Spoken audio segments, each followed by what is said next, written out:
গতদিনের ক্লাসে আমরা ধ্বনি আর বর্ণ নিয়ে আলোচনা করেছিলাম এবং মজার ছলেই বুঝিয়েছিলাম ধ্বনি আর বর্ণ আসলে এক নয়। তার একটা নমুনা আজকে দিতে চলেছি। তোমাদের অনেকেরই গুলিয়ে যায় ব্যঞ্জন বর্ণ আর ব্যঞ্জন ধ্বনি নিয়ে, আমি জানি। তাহলে ব্যঞ্জন বর্ণ আর ব্যঞ্জন ধ্বনি নিশ্চয়ই এক নয়। আমরা যেটা উচ্চারণ করি সেটা হচ্ছে ধ্বনি, আর ধ্বনির লিখিত রূপ হচ্ছে বর্ণ।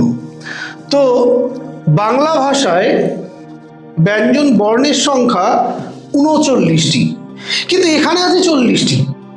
আমরা ছোটবেলায় যে আদর্শলিপি বা বর্ণ পরিচয় পড়েছি সেখানে ৪০টাই বর্ণ ছিল। ৫টা বর্গ, ক চ ট ত প, ৫টা বর্গে ৫ ৫ ২৫, ২৬ ২৭ ২৮ ২৯ ৩০ ৩১ ৩২ ৩৩ ৩৪ ৩৫ ৩৬ ৩৭ ৩৮ ৩৯ ৪০।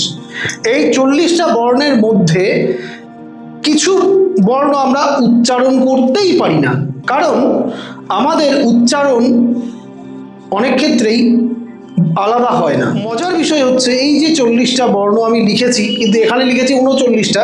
কেন ৩৯টা? তার একটাই কারণ, এখানে দেখো দুটো ব লেখা রয়েছে, একটা বর্গীয় ব, এটা হচ্ছে অন্ত্যস্ত ব। কেন বর্গীয় ব? এটা বর্গের অন্তর্গত, তাই এটা বর্গীয় ব। এর উচ্চারণ হচ্ছে ব।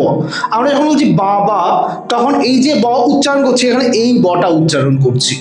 কিন্তু আমরা যদি বলি যাওয়া, আমরা যদি বলি খাওয়া, এখানে উচ্চারণ করছি কিন্তু ওয়া ওয়া। কিন্তু এটা আগে লেখা হতো অন্তর্জয়াকার বয়াকার, ক্ষয়াকার বয়াকার। তাহলে এই বয়ের উচ্চারণটা আসলে ও অন্তস্তয়াকার। এখন আমরা এই ব দিয়ে আর ওয়ার কাজ করি না, এখানে ওয়াটাই আমরা পুরোটা লিখে দিই। তাই এই বর্ণটাকে আমরা বাদ দিতেই পারি, তাই না? তাহলে এই একটা বর্ণ যদি বাদ যায়, ৪০টার থেকে এক বাদ গেলে এই ৩৯টাই আজকে আমরা বর্ণ হিসাবে স্বীকৃতি দিয়েছি, ব্যঞ্জন বর্ণ হিসাবে। তাহলে ৩৯টা ব্যঞ্জন বর্ণকে আমরা সব উচ্চারণ করতে পারি? পারি না। কোনগুলো পারি না সেগুলোই জানতে হবে, এবং এই চারটা মনে থাকবে খুব সহজেই। আমরা 5টা বর্গে ভাগ করে নিয়েছি। এই 5টা বর্গের মধ্যে আমরা দেখতে পাচ্ছি দুটো বর্ণকে আমরা উচ্চারণ করতে পারি না। কেন পারি না? একটা হচ্ছে ইয়। ইয় যদি ভালো করে উচ্চারণ করি, তাহলে আমরা উচ্চারণ করলেই দেখতে পাচ্ছি একটা আছে রস্বই আর একটা আছে অ। এই দুটো ধ্বনি পাশাপাশি বসে আসলে ই অ ই অ উচ্চারণ করছি আমরা। তাহলে এই দুটোই হচ্ছে স্বরধ্বনি, এখানে একসাথে বসে এখানে এই ধ্বনিটার উচ্চারণ করছি। আবার দুটো ন লেখা আছে, একটা দন্তন্য একটা মূর্ধন্য। ভালো করে যদি আমরা দেখি, দন্তন্যর উচ্চারণ তো আমরা করতে পারি, কিন্তু মূর্ধন্য দিয়ে কি আলাদা কোনো উচ্চারণ আমরা করতে পারি? পারি না। তাই মূর্ধন্যর উচ্চারণ বৈচিত্র্য নেই বলে ওকে ধ্বনির লিস্টের থেকে আমরা বাদ দিয়েছি। বর্ণ হিসাবে স্বীকৃত, কিন্তু ধ্বনি হিসাবে নয়। তাহলে এখানে 25টার মধ্যে থেকে দুটো বাদ গেল, তাহলে ওখানে 23টা। এই যে জ, এই জ আর এই জ, দুটো জয়ের উচ্চারণ কিন্তু একই। আমরা যখন বলছি যাতা আর যখন বলছি জাহাজ, দুটোতে কিন্তু একই জ উচ্চারণ করছি, ঠিক আছে? যখন আমরা বলছি জাম আর যখন আমরা বলছি যায়, সেখানেও কিন্তু একই জয় উচ্চারণ করছি, ঠিক আছে? এরপরে আমরা বাদ দিচ্ছি হচ্ছে মূর্ধন্য ষ। বাংলা ব্যঞ্জনে 3টে স আছে, তালব্য স, মূর্ধন্য ষ, দন্ত স। যত বাংলা শব্দ আছে সব শব্দে যে বানানই আমরা লিখি তালব্য স, মূর্ধন্য ষ, দন্ত স দিয়ে, সবই তালব্য স উচ্চারিত হয়। মানে আমরা যদি বলি সহজ, দন্ত স হ জ লিখছি, কিন্তু উচ্চারণ করছি তালব্য স। আমরা উচ্চারণ করছি ষাঁড়, উচ্চারণ করছি ষাঁড়, কিন্তু তালব্য স দিয়ে উচ্চারণ করছি।